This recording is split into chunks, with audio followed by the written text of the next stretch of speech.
Vernon Bryant, staff photographer. Dallas Cowboys wide receiver Cole Beasley, 11, runs up the field after the catch for a 19-yard reception on the final drive during the second half of play at Mercedes-Benz Stadium in Atlanta on Sunday, November 18, 2018. Dallas Cowboys defeated the Atlanta Falcons 22-19. Vernon Bryant, the Dallas Morning News Ballsy podcast hosts Kevin Sherrington, Evan Grant and David Moore are back to discuss all things Dallas Cowboys football. Don't miss an episode. Subscribe to the podcast. You can find us on iTunes, Google Play Music, or through an RSS feed for Android users, and we're available on Stitcher. Latest on DeMarcus Lawrence's contract situation. David Moore, it's going to be a big contract. It's going to be bigger than what they would have paid him last year. That's the risk they ran. But their side of it was that he had not put together back-to-back seasons of double-digit sacks until these last 2 years.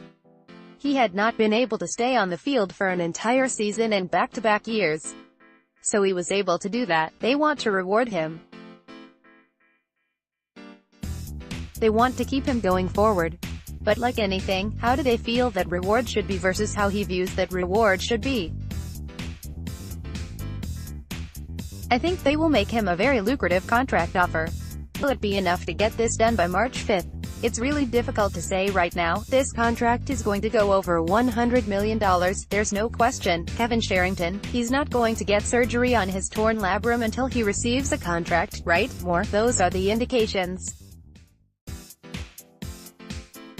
That is typically 3 to 4 months recovery. So you're basically at the stage now. Even if he agrees to a contract by March 5th, you're not going to see him really in the organized team activities or the mini-camp. You will see him, and he'll be there. Which if he's under the franchise tag, I think there's a very good chance he's not there at all. He's made it pretty clear, if I don't have a long-term contract I'm not taking part in the off-season program. The point of all this is that you're not going to see him work out in the off-season anyway. At least from a team standpoint. It's going to be rehabbing. Sherrington, not only is he a good pass rusher and gets a lot of quarterback hits, which is also really important. I think only Von Miller has had more quarterback hits in the last 2 years. But he's also really good against the run. So this is an all-around player. I think he's the most important guy on the Cowboys' defense. More, just for the balance of your team, and the competitive balance going forward, this is a player you have to sign. And the Cowboys know that. That's how they are approaching it.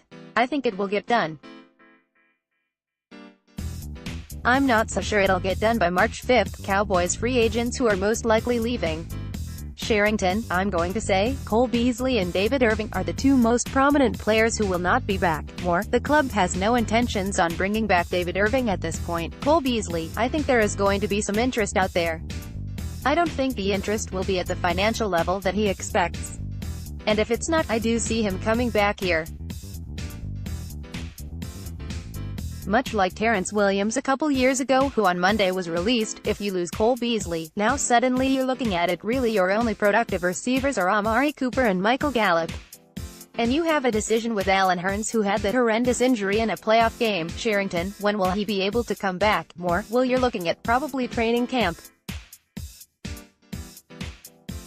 But you're going to have to make a decision before then.